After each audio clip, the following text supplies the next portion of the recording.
उद्धव ठाकरे पर ज्योतिर्मठ के शंकराचार्य स्वामी अविमुक्तेश्वरानंद के पैरोकारी के बयान पर संत समाज ने विरोध जताया है। संत समाज इस बात पर स्वामी अविमुक्तेश्वरानंद से सवाल पूछ रहा है, जब पालघर में संतों की पिटाई हुई थी उस वक्त वो कहां थे।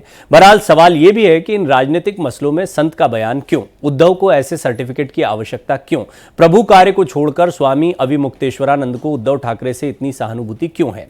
हो भी सकती है, क्यों ना हो, यह भी एक सवाल बन सकता है। इसको समझने की कोशिश करेंगे और इसके लिए कई बुद्धिजीवी मेरे साथ बैठेंगे जो धर्म को समझते हैं। ऐसे कई जाने माने चेहरे इस पैनल पर आपको देखने को मिलेंगे। आगे बढ़ने से पहले इस रिपोर्ट पर एक नजर।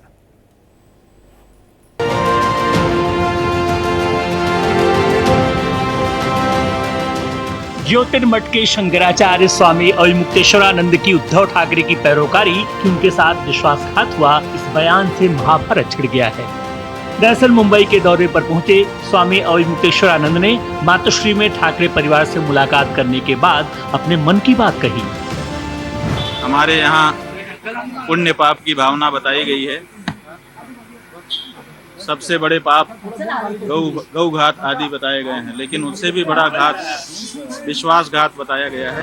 स्वामी जी यही नहीं रुके, कहा जब तक उद्धव ठाकरे दोबारा सीएम नहीं बन जाते हमारा दुख दूर नहीं होगा। महाराष्ट्र के मुख्यमंत्री की कुर्सी पर आप विराजमान नहीं हो जाते तब तक हम लोगों के मन का ये जो दर्द है, ये पीड़ा है, ये दूर नहीं हो सकती है। शंकराचार्य अविमुक्तेश्वरानंद के इस बयान से संत समाज नाराज है। कल की पीठाधीश्वर प्रमोद कृष्ण ने सवाल किया, राष्ट्र बड़ा है या राजनीति। सवाल ये भी कि हिंदुत्व, सनातन और राम के विरोधियों से मिलकर उद्धव ठाकरे ने पाप किया या पुण्य। राष्ट्र के साथ विश्वासघात करना वो पाप है या पुण्य? सनातन को मिटाने वालों का साथ देना ये पाप है या पुण्य? तो क्या सनातन के साथ विश्वासघात करना पुण्य है? भारत माता के साथ विश्वासघात करना पुण्य है? संत समाज स्वामी अविमुक्तेश्वरानंद से ये भी सवाल कर रहा है कि पालघर में जब संतों की पिटाई हुई तब वो कहां थे। तब तो महाराष्ट्र में उद्धव ठाकरे की ही सरकार थी।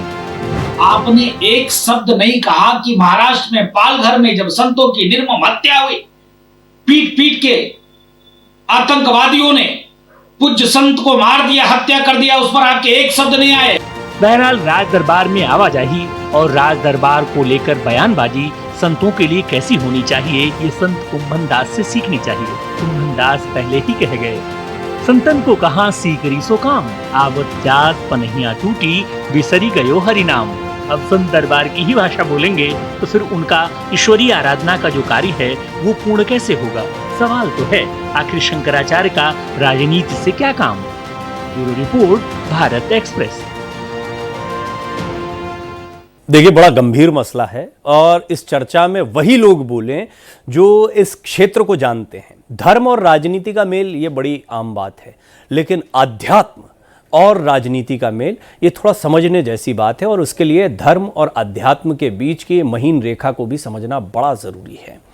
और जब हम बात अध्यात्म की करते हैं, शंकराचार्य जी की गद्दी, ये एक बहुत उनका अपनी एक महत्वपूर्ण भूमिका है और कई मुद्दों पर जब उनकी राय की आवश्यकता होती है तो वही ऐसे व्यक्ति होते हैं जो उस पर कोई टिप्पणी कर सकते हैं या उनकी बात का बड़ा मान उन मसलों पर रखा जाता है। हाँ, ये एक प्रश्न उठता है, ये प्रश्न है, हो सकता है कि हम गुजरे ज़माने में जाएं, हम इतिहास पर नज़र डालें तो उस समय पर हम देखते थे कि आध्यात्मिक गुरुओं की, धर्म गुरुओं की राजनीति में भी उतनी ही आवश्यकता होती थी। इस तरह की परंपरा रही है। लेकिन वर्तमान राजनीति का दौर किस तरीके का है और उसमें ये जो बयानबाजी है ये क्यों खलती है कुछ लोगों को और क्या खलनी चाहिए, इस पर बातचीत करने के लिए सबसे पहले तो दो बेहद खास मेहमान जो मेरे साथ जुड़ चुके हैं उनसे आपका परिचय करवा देता हूँ। महामंडलेश्वर उमाकांतानंद जी महाराज मेरे साथ जुड़ रहे हैं और साथ ही साथ में मेरे साथ डॉक्टर एच.एस. रावत जुड़ रहे हैं। Doctor HS. रावत कई मुद्दों पर अपनी बात रखते रहते हैं, आप अध्यात्म पर उनकी बातों को सुनते हैं। और आचार्य अजय गौतम भी मेरे साथ जुड़ रहे हैं और ये बड़ी अच्छी बात है कि आचार्य अजय गौतम, डॉक्टर एच.एस. रावत, आप दोनों से बड़े लंबे दिनों बाद मेरी मुलाकात हो रही है और बात हो रही है किसी पैनल पर। हम बहुत सारे शोज करते रहे। उमाकांतानंद जी से हाल ही में बात हुई थी, एक बार फिर खुशी है कि वो इस मंच पर है। तो उमाकांतानंद जी, मैं शुरुआत आपसे ही करना चाहता हूं। पहले तो आपकी टिप्पणी, आपका रुख क्या, जैसा मैंने कहा इस पर आप ही लोग कुछ कहें तो बेहतर है। देखिए, इसमें सनातन के संरक्षक आदि जगत गुरु शंकराचार्य रहे, लेकिन उनकी गद्दी पर बैठे हुए लोग इस तरह की टिप्पणी करें, ये उचित नहीं है। अगर ऐसी ही टिप्पणी होती रही तो शंकराचार्य की गद्दी की गरिमा नहीं बचेगी। राजनीति में परामर्श मार्गदर्शन संतों को देना चाहिए, कोई बुरी बात नहीं है, लेकिन ये कह देना कि हम सब दुखी हैं जब तक वो मुख्यमंत्री नहीं, हम सब नहीं दुखी, वो दुखी है, और उनके अकेले के दुख को सनातन का दुख नहीं माना जा सकता। जो लोग सनातन के डिमोलिशन की बात करते हैं, सनातन को संपूर्ण नष्ट कर देने की बात करते हैं, उनके साथ जो लोग खड़े हैं वो निश्चित ही इस हिंदू सनातन और राष्ट्र के बहुसंख्यक समाज के विरोध में खड़े हैं। बाला साहब ठाकरे हिंदू हृदय सम्राट थे और निश्चित ही उन्हीं के परंपरा पे उदय ठाकरे जी चल रहे थे, लेकिन जिस ढंग से परिवर्तन हुआ और इन शंकराचार्य जी को जो तकलीफ है वो बहुत घोर और संकीर्ण राजनीतिक तकलीफ है। ये तो इसका विरोध होना चाहिए कि शंकराचार्यों को परामर्श देना चाहिए, राष्ट्र के हित में देना चाहिए, किसी व्यक्ति के हित के लिए नहीं देना चाहिए। आज पूरा सनातन धर्म चौराहे पे खड़ा है। आज जिस तरह की परिस्थितियां हैं, कहीं से भी कोई सनातन धर्म के किसी ग्रंथ को उठा के उल्टी पलटी बातें करने लग जाता है, और उसमें हिंदू हृदय सम्राट बनने का दावा करने वाले लोग भी, जैसा कि राजू दास जी महंत जी ने कहा कि जब हमारे भाव सहज सरल संतों की निर्मम हत्या पाल घर में की गई तो इन्हीं की सरकार थी और इन्होंने कुछ नहीं बोला और कुछ नहीं किया, कोई कार्रवाई आज तक नहीं हुई। इस पर शंकराचार्य ने क्यों नहीं बोला? और शंकराचार्य जी जब बोलते हैं, ये वाले शंकराचार्य जी, तो उसमें कहीं ना कहीं राजनीतिक पुट रहता है। हमें तो खुशी हुई कि चलिए ये संतों को शादी पार्टियों में आशीर्वाद देने गए, बहुत अच्छी बात है, लेकिन मोदी जी को भी आशीर्वाद दिया, ये भी अच्छा लगा, लेकिन निकलते ही कुछ ऐसा उगल दिया जो सनातन के विरुद्ध है, और ये नहीं होना चाहिए। जी, आपने अपनी महत्वपूर्ण राय रखी। डॉक्टर रावत, ये देश एक ऐसी परंपरा का देश है जहां पर हम देखते थे कि गुरु जो है उनको मंत्रिमंडल में भी स्थान दिया जाता था। हम चाणक्य जैसी परिपाटी को भी देखते हैं जहां उन्होंने पूरा का पूरा एक राजनीति पर अपना शास्त्र लिख रखा है, कौटिल्य शास्त्र लिख रखा है। और ऐसी परंपरा वाले देश में संतों, और महामंडलेश्वर जी ने जो बात कही वो वर्तमान राजनीति के परिदृश्य में बहुत सारी बातें उनकी जो है बड़ी गंभीर दिखाई भी देती हैं। आपका मत क्या है, और इस परंपरा में क्या संतों को राजनीति में या राजनीतिक टिप्पणी करने का अधिकार नहीं होना चाहिए? देखिए प्रवीण जी, अब मुक्तेश्वरानंद जी धर्म ध्वज हैं, हमारे हिंदू धर्म के पूजनीय हैं, और पहले स्वामी जगत गुरु स्वरूपानंद जी भी थे, उनके साथ भी हमने बहुत सारी डिबेटें की हैं, उनके मुद्दे के ऊपर भी डिबेटें की हैं। लेकिन मेरा मानना है कि जो हमारे धर्म ध्वज हैं, शंकराचार्य जी हैं, उनको सरकारों को सलाह देनी चाहिए धर्म के ऊपर, और अगर कोई अन्याय हो रहा है धर्म से संबंधित उस पर भी, जैसे गौ हत्या पे ऊपर खड़ रहते हैं, बोलते रहते हैं, अच्छी बात है, धर्म के ऊपर भी बोलते हैं, अच्छी बात है। जहां बात आती है इंडिविजुअल्स की कि भाई उद्धव ठाकरे मुख्यमंत्री बनेंगे तो हमें सुकून मिलेगा, इससे ऐसे लगता है कि शंकराचार्य खाली महाराष्ट्र के नहीं है, वो एक शंकराचार्य वो उद्धव जी के ठाकरे के परिवार के नहीं है, वो शंकराचार्य तो हिंदू धर्म के देश के हैं। तो इसलिए इतनी छोटी बात को बोल देना तो मुझे लगता है कि धर्म ध्वज के लिए उचित नहीं होता है।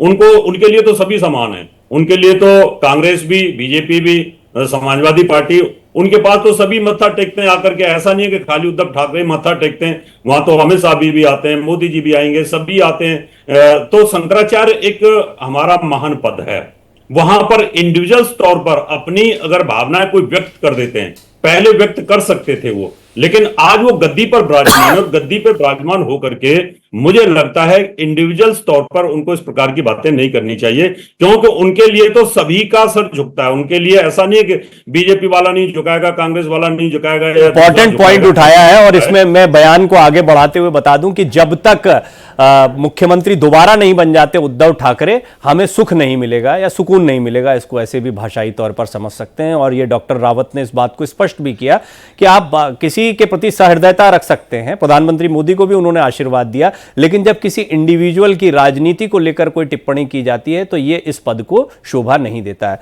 अजय जी, आपका स्टैंड भी क्या इस पर यही है या आप इससे इतर सोचते हैं? प्रवीण जी, बड़ा अच्छा लगा। पिछले 20 वर्षों से आपके साथ हमारा डिबेट का ये जो सिलसिला है बदस्तूर जारी है।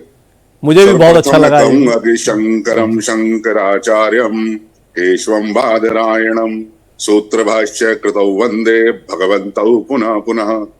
बात यह है कि देखिए, जब राजनीतिक लोग धर्म में आ जाते हैं तो धार्मिक लोगों को कहीं ना कहीं राजनीति में आके उनको एहसास दिलाना पड़ता है। सवाल यह है कि मंदिर का विरोधी कोई नहीं, लेकिन रामलला की प्रतिष्ठा हुई। प्रतिष्ठा करना राजनीतिज्ञों का काम नहीं था, देश के चारों शंकराचार्यों का काम था, हमारे मठाधीशों का काम था। लेकिन राजनीतिक जब मठाधीश बन जाए तो मठाधीश कहीं ना कहीं शंकराचार्य हो या अखाड़े हो, वो कहीं ना कहीं राजनीति के अंदर आके उन्हें अपनी बात को कहना पड़ता है, समझाना पड़ता है। दूसरी बात, जो पाले घर की बात है, जो पाल घर का हत्याकांड हुआ था, हमने पुरजोर तरीके से कहा था, जो अखाड़ा परिषद है उससे भी कहा था, देश के सभी साधु संतों से कहा था, किसका इंतजार कर रहे हो भैया, हमारे साधुओं की लिंचिंग नहीं है, चलो पाल घर चलो। लेकिन चाहे कोई किसी अखाड़े की बात ले लीजिए, कोई भी अखाड़ा परिषद या कोई भी अपने घर से नहीं निकला, बैठ के बयानबाजी करते रहे, लेकिन पाल घर उन संतों के लिए श्रद्धांजलि व्यक्त करने कोई नहीं गया। मैंने स्वयं आह्वान किया कि चलिए, तो इसलिए जब ये खुद अपने घर से नहीं निकले, इन्हें दूसरे के बारे में बोलने का नैतिक अधिकार नहीं है। रही बात, मैं आपकी point two point, dot to dot जवाब देता हूं। देखिए, संत का काम क्या है? शंकराचार्य जो होते हैं भगवान शंकर के अवतार माने जाते हैं। उनके पास देव आए या दानव आए, चाहे भस्मासुर आए, वो सबको तो सरल भाव से मिलते हैं, सरल भाव से आशीर्वाद देते हैं, सरल भाव से उनकी मनोकामना पूरी करने के लिए जो भी उनसे बनता है आतिथ्य अतिथ्य की परंपरा का निर्वहन करते हैं। इसलिए शंकराचार्य जी को कोई दोष देना, शंकराचार्य जी के प्रति इस तरीके का भाव रखना। राजू दास जी से मैं पूछता हूँ, राजू दास जी पालघर क्यों नहीं गए? हमारे जो महामंडलेश्वर जी बैठे हैं, ये पालघर क्यों नहीं गए? ये हमारा काम नहीं था क्या? हमारी जिम्मेदारी थी जाना, उस भूमि पर जाना। जब तक उन संतों को न्याय नहीं मिल जाता, उनके दोषियों को फांसी नहीं हो जाती, हम अपने आश्रम में तो बैठे रहे, लेकिन पालघर जाने उमाकांतानंद जी, क्योंकि आपने उनको सीधे पॉइंट किया है तो उनका जवाब सुनना जरूरी है जी। पालघर हम नहीं कहते। ना, बस एक मिनट अजय जी सुन लीजिए, आपने एक पॉइंट किया है इसलिए एक लाइन सुन लीजिए। अजय गौतम जी हमारे अच्छे परिचित मित्र हैं। पालघर हम गए थे और पालघर में सब तरह से हमने कोशिश की वहां के प्रशासन से बात करने की, लेकिन मामला प्रशासनिक है। वहां आंदोलन करके हम संत लोग कुछ भी बखेड़ा खड़ा नहीं करना चाहते थे। सरकार की जिम्मेवारी थी कि वो अपना कर्तव्य पूरा करे। अब जुलूस ले जाके रोड जाम करते हैं, संतों का काम तो है नहीं। प्रशासन तक पहुंचकर अपनी बात पहुंचाना और व्यवस्था के तरीके से इसको हल करना संतों का काम है। आप बोल रहे हैं पालघर गए ही नहीं थे और पूरे अखाड़ों को आप दोष दे रहे हैं। ये तो भाई एक तरफा आपके मन की बात हो गई। जी जी अजय जी संक्षेप में, लेकिन क्योंकि मैं डॉक्टर रावत से भी इस पर कुछ पूछना जी। महाराज जी 7 नवंबर 1966 को पूरे देश के संत, लाखों लाख संत कृपात्री जी महाराज के नेतृत्व में जाके पार्लियामेंट को घेर लिया था। कितने साधुओं की हत्या हुई, क्यों? गौ माता की रक्षा के लिए। देश में एक विधान एक कानून हो।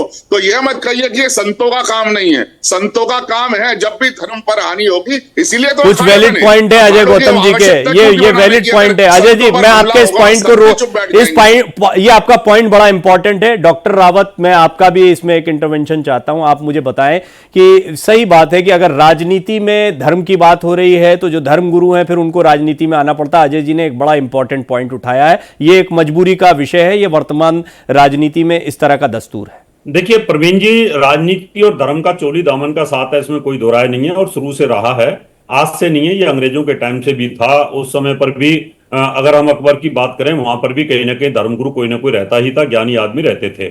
और शंकराचार्य का जो पद है ना, वो हमारे लिए बड़ा पूजनीय पद होता है, इसमें कोई दो राय नहीं है। लेकिन मैंने सिर्फ इतना विरोध किया है इसके अंदर कि इंडिविजुअल तौर के ऊपर अगर कोई बात रखी जाती है तो मुझे लगता है शंकराचार्य की जो छवि होती है, जो भगवान शंकर के अवतारी हैं, वो कम हो जाते हैं। मेरा उद्देश्य ये था। अभी रही धर्म की बात है तो इमाम बुखारी की बात अगर की जाए तो उनका फतवा जारी होता था राजनीतिक लोगों के लिए, वहां पर छोड़ दीजिए, वो विषयांतर हो जाएगा। लेकिन डॉक्टर रावत, मंदिर की स्थापना को लेकर अजय जी का पॉइंट भी इंपॉर्टेंट है, मैं चाहूंगा उस पर भी कमेंट करें आप। देखिए, मंदिर की स्थापना के अंदर कहीं ना कहीं राजनीतिक पार्टियों के साथ मामला द्वंद्व में था, इसमें कोई दो राय नहीं है। और विश्व हिंदू परिषद की बात करूं मैं या उनकी बात करूं तो आपसी तनाव और तालमेल तो डिस्टर्ब है, इसमें कोई दो राय नहीं है। विश्व हिंदू परिषद और भारतीय जनता पार्टी ये सब अगर चाहते तो उनको बाइज्जत बुलाया जा सकता था और बुलाना चाहिए था, इसमें कोई दो राय नहीं है, क्योंकि हमारे धर्म के वो पूजनीय हैं। लेकिन कहाँ गड़बड़ी रही है, ये गड़बड़ी कहीं ना कहीं संतों और अखाड़ों के बीच में गड़बड़ी रही है। तो ये क्या मुझे लगता है कि गलत मैसेज पूरे विश्व में गया हिंदू धर्म के लिए शंकराचार्यों को ना बुलाना, ठीक है। क्योंकि हमारे लिए पूजनीय है वो, हमें मतभेद बुला करके उनको बुलाना ही चाहिए, क्योंकि सर्वोपरि जैसे पोप होता है। ठीक है, आपने अपना एक स्टैंड जो है इस पर बहुत क्लियर रखा है, लेकिन अजय जी का पॉइंट बड़ा इंपॉर्टेंट है, इसको कुछ और मेहमानों से के साथ भी समझूंगा। अब स्वामी चक्रपाणी जी महाराज भी मेरे साथ इस चर्चा में जुड़ रहे हैं, लेकिन उससे पहले अजय जी, आपने कुछ इंपॉर्टेंट पॉइंट उठाए। आपने महामंडलेश्वर उमाकांतानंद जी से भी एक प्रश्न या फिर उनके ऊपर एक प्रश्न रखा, डॉक्टर रावत ने भी अपनी बात कही, पर ये जो शंकराचार्य के पद की गरिमा है पूरे देश के हैं, किसी एक पॉलिटिकल पार्टी के नहीं है, ये भी तो एक बहुत वैलिड पॉइंट दिखाई पड़ता है। जी मेरे से प्रश्न है? जी जी अजय जी। जी देखिए, शंकराचार्य तो पद, पार्टी और व्यक्ति विशेष इन सबसे ऊपर एक पद है, और शंकराचार्य जी का जो पद है वो इतना पवित्र है कि देखिए, आदि जगत गुरु शंकराचार्य जी ने जो है इस पूरे देश में जब पूरे देश बौद्ध होने जा रहा था, तब उन्होंने सनातन धर्म को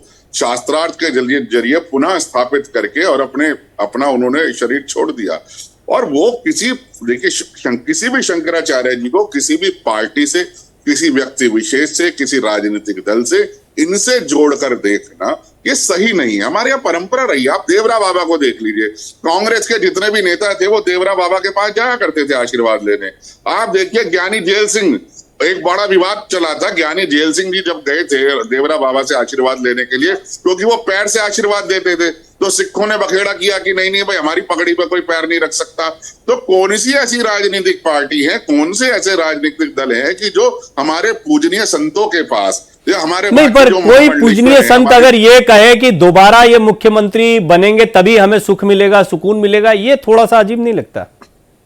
देखिए मेरा कहने, मैंने आपसे क्या कहा, देव भी जाते हैं, दानव भी जाते हैं, और जो शंकर अवतार होते हैं वो सभी को आशीर्वाद देते हैं। अगर उन्होंने पीड़ा कही होगी आदि हमारे शंकराचार्य जी के सामने, ठीक है, तो ये टाइमिंग कुछ ऐसी रही होगी, उनके घर जा रहे हैं, सत्कार हो रहा है, तो उनके विषय में जब बात हो रही है तो उन्होंने इस तरीके से अपने भाव व्यक्त किए, ये आपका कहना है। चक्रपाणी जी भी मेरे साथ जुड़ गए हैं, तो चक्रपाणी जी, आपका स्टैंड क्या है? इस पर बहुत सारे बिंदुओं पर बात हुई है, शंकराचार्य के पद की गरिमा पर बात हुई है, साथ ही साथ में मंदिर की स्थापना में शंकराचार्यों का न आना और वहां राजनीतिज्ञों द्वारा इस कर्म को करना, जो कर्म आमतौर पर शंकराचार्यों से या धर्मगुरुओं से अपेक्षित होता है। तो ऐसे में अगर धर्मगुरु राजनीति की बात करें तो क्या इसमें गलती है? नहीं, देखिए, श्री राम मंदिर में जो पक्षकारों को और शंकराचार्यों को न बुलाया गया, तो ये तो सबसे बड़ा अन्याय है सरकार के द्वारा।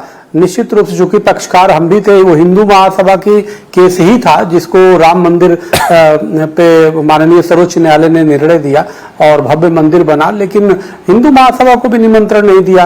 तो ये, और काफी जो पक्षकार थे किसी पक्षकारों को नहीं दिया, तो और शंकराचार्यों को भी नहीं दिया। तो यह तो सरकार की बहुत बड़ी भूल थी कि वो बॉलीवुड के बीफ खाने वालों को बुला लिया, जिसका कोई मतलब नहीं। संघ के प्रचारक जाते थे, उनके साथ फोटो खिंचवाए, यहाँ तक कि जो बोलता था कि मैं बीफ खाता हूँ, कौन वो फिल्म अभिनेता, सबको बुला दिया बॉलीवुड के, जिसका लेना न देना।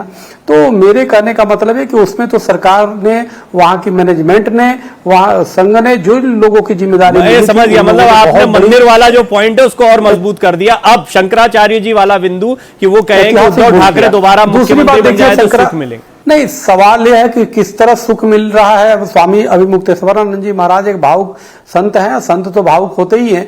निश्चित रूप से जब वहां पे गए होंगे और उद्धव ठाकरे जी ने जब व्यथा अपनी बताई होगी तो उनको लगा होगा, उस दृष्टिकोण से, उस पक्ष से उन्होंने रखा होगा कि भाई इनके साथ अन्याय हुआ। लेकिन मुझे लगता है कि एक बार पूज्य महाराज जी को भी उद्धव ठाकरे से जरूर पूछना चाहिए था कि ये बताओ कि जब पाल भर घर में संतों की निर्ममता से हत्या हुई, तुम्हारे पुलिस के रहने में, आपके साथ आपके मुख्यमंत्री रहते समय हत्या हुई, और उस समय जिसके बाद हत्या होने के बाद उनको जानवरों की तरह गाड़ी में लादा गया, और उसके बावजूद भी काफी समय तक जो है सीबीआई जांच की बार बार कहा जाता था कि भाई प्रदेश सरकार संतुति करेगी। पालघर पे काफी चर्चा हुई, अभी जब आप पैनल में जुड़े उससे पहले पालघर पर हमने काफी बात की है, और ये जो मुद्दे आपने उठाए ये महत्वपूर्ण मुद्दे हैं, ये आए भी। महामंडलेश्वर उमाकांतानंद जी भी हमारे साथ पैनल पर मौजूद हैं। अब आपने सुना, देखिए चक्रपाणी जी हों, अजय जी हों, कुछ हद तक मैंने डॉक्टर रावत को भी जो उन्होंने अंतिम कमेंट किए थे उसमें भी देखा जाए तो कहीं ना कहीं एक सॉफ्ट कॉर्नर आ रहा है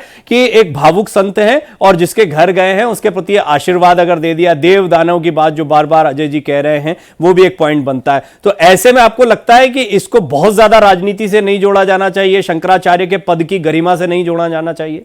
देखिए, नहीं जोड़ा जाना चाहिए, लेकिन फिर भी शंकराचार्य की पद की बड़ी गरिमा है और बड़े पद पे है, पूज्य है। उनके लिए हमारी सहानुभूति है कि भावुक होके बोल गए। 2-3 मुद्दे इसमें थे। एक तो परिस्थितियां होती है वो बोले, लेकिन उनको भी अपने शब्दों पे ध्यान देना चाहिए क्योंकि वो बड़े पद पे है। हम भी एक अखाड़े के महामंडलेश्वर है, हमारे लिए भी वो पूज्य है।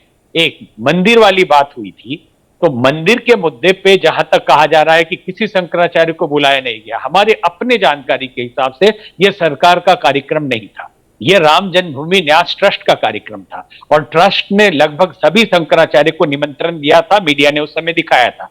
अब कौन से शंकराचार्य नहीं आए और किसने क्यों इनकार कर दिया, ये अलग बात है। अब हमारी जानकारी अगर नहीं दी गई होगी, नहीं ठीक है आपकी जानकारी, उसमें ये कहा गया था मंदिर अपूर्ण है, अभिमुक्तेश्वरानंद जी के भी अलग बयान अलग है, सबके अलग अलग मुद्दे थे। अपूर्ण हो पूर्ण हो अलग बात है, निमंत्रण नहीं मिला ये कहा जा रहा है, जबकि हमारी जानकारी से मीडिया से नहीं ठीक है आपकी जानकारी, और निमंत्रण पत्र जो मिला, हमारे जैसे छोटे संतों को भी निमंत्रण पत्र मिला, सारे अखाड़े पहुंचे और सभी पूज्य शंकराचार्यों को निमंत्रण गया था, जिसमें अलग अलग कमेंट सबके थे। किसी का था कि मंदिर अपूर्ण ठीक है, ये आपने बिल्कुल ठीक जानकारी दी है, ये बात सही भी है। अजय जी भी कुछ कहना चाह रहे हैं क्योंकि चर्चा के अंतिम दौर में है, तो इसको एक समराइज करते हैं। जी अजय जी बोलिए।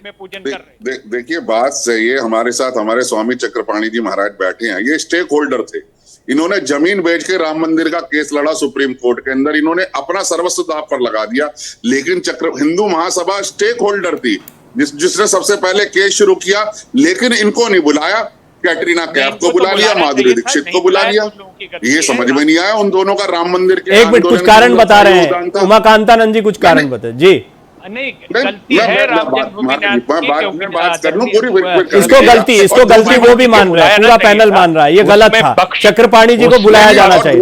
दूसरी बात, बुलाना चाहिए। शंकराचार्य पिछले 12 वर्षों से जुड़ा हूँ, पिछले 12 वर्षों से शंकराचार्य, उनका कहना था शंकराचार्य जी आएंगे वो, लेकिन बाहर बैठेंगे झांकी लगा के, जैसे उन्होंने बाकी संतों को बिठाया, लेकिन पूजा पाठ नहीं करेंगे जो शंकराचार्य का दायित्व है, जो प्राण प्रतिष्ठा नहीं करेंगे जो शंकराचार्य का दायित्व है, झांकी के तौर पर लगा देंगे। जैसे 26 जनवरी में झांकी निकलती है, ये उत्तर प्रदेश की, ऐसे ये शंकराचार्य की झांकी। अब मैं कहता हूँ महामंडलेश्वर उमाकांत जी गए थे, तो पूछे इनके होते हुए किसी राजनीतिक व्यक्ति को अधिकार था क्या पूजा पाठ करने का, प्राण प्रतिष्ठा? हाँ ठीक है, खैर ये लंबी बहस हो जाएगी, ये लंबी बहस हो जाएगी और इस पर हमने खूब बहस की भी है, खूब बहस की भी है। लेकिन चक्रपाणी जी चलते चलते, क्योंकि चर्चा में आप अंत में जुड़े, बहुत संक्षेप में मैं चाहूंगा कि राजनीति में अगर हम देख रहे हैं कि धर्म का काम हो रहा है, तो धर्माचार्य जो हैं वो राजनीति में इतने एक्टिवली आ सकते हैं, इस बात का आप भी समर्थन करते हैं, ऐसा माना जाए? नहीं, क्यों नहीं, हर धर्माचार्य को एक अपना विचार होता है, वो अपना विचार क्यों नहीं व्यक्त तो करने का उसको अधिकार है ही है। अगर वो धर्माचार्य बन गया तो इसका मतलब कि वो विचार पे अपने प्रतिबंध लगा दे, ऐसा नहीं है। विचार होना चाहिए और वो दे रहे हैं तो उसकी क्रिया प्रतिक्रिया भी हो रही है। और हमारे यहाँ तो कौन सही है नहीं देखा जाता, क्या सही है ये देखा जाता है, तो ये ठीक है। महाराज जी ने उनके प्रति अपनी जो व्यक्त किया जो विचार, वो ठीक है उनकी दृष्टि से। लेकिन मुझे ये लगता है कि निश्चित रूप से हर व्यक्ति को, हर धर्माचार्यों को अपनी राष्ट्र के लिए सोचना चाहिए, धर्म के लिए सोचना चाहिए। और सरकार का भी एक कर्तव्य बनता है कि धर्म गुरुओं को राजनीति के एंगल से न देखो, आप उनको निष्पक्षता के साथ, तो जो धर्म गुरु विचार कुछ भी दे, लेकिन उनके साथ निष्पक्षता से रहो, नहीं तो निश्चित रूप से बहुत सुंदर ये चर्चा बड़ी अच्छी रही। जब शुरुआत हो रही थी तो मुझे लग रहा था बड़ा गंभीर मुद्दा है, लेकिन आप जैसे तमाम बुद्धिजीवी साथ में हो तो बड़ा आसान हो जाता है। आपने बड़े सरलता सहजता से तमाम बिंदुओं को रखा। अजय जी आपका बहुत धन्यवाद करता हूं, विशेष धन्यवाद इसलिए भी करता हूं क्योंकि आपने एक दूसरे बिंदु को रखा और पैनल पर मैंने देखा कि उसका बड़ा असर भी पड़ा। महामंडलेश्वर उमाकांतानंद जी का बहुत बहुत धन्यवाद। स्वामी चक्रपाणी जी एक बार फिर आपका बहुत बहुत धन्यवाद करता हूं। सभी मेहमानों का बहुत बहुत धन्यवाद। भारत का सवाल में आज इतना ही।